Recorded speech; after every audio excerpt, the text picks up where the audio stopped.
అబ్బా ఏమిటి పోగా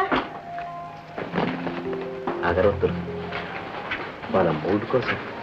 ఏం మూడో ఈ జైలు లాంటి గదిలో ఉన్నానంటే నా మూడు కాస్త పోతుంది. ఎక్కడికైనా బయటికి వెళ్దామండి. అది కాదు దుర్గా, ఈ రాత్రికి ఈ గదిలో గడపడం అవసరం. అబ్బబ్బా నేను ఈ గదిలో ఉండలేనండి.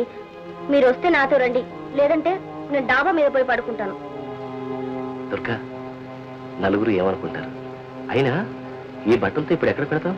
ఎక్కడికి ఏమిటండి, హాయిగా స్కూటర్ మీద తిరుగుదాం. అంతా కావాలంటే ఏదైనా హోటల్ రూమ్ తీసుకుందాం. ఫస్ట్ నైట్ హోటలా? ఫస్ట్ నైట్ కాబట్టే హోటల్ అంటున్నాను. తప్పదంటావా? అటు వెళ్తే ఎవరైనా చూస్తారు. వెనక్కు మనం చెల్లిపోదా? ఓకే. ఏమండి, ఈ టేప్ రికార్డులో ఒక పాట ఉంది. ఆ పాటకి మన మొదటి రాత్రి మీ ముందు డాన్స్ చేయాలని ఎన్ని రోజుల నుంచో ప్రాక్టీస్ చేశాను. గీత, ఇప్పుడు ఈ గదిలో నువ్వు గజ్జగట్టి డాన్స్ మొదలుపెట్టావనుకో, బయట వాళ్ళు కంగారు పడిపోతారు. అందుకని వదిలే. నా డాన్స్ అంటే చెవు కోసుకుంటానన్నారు. చెవేం కర్మ, రేపు తీరిగ్గా మెడే కోసుకుంటాను. ఇప్పుడు మాత్రం వద్దు ప్లీజ్. ఏమండి? గీత ప్లీజ్. గీత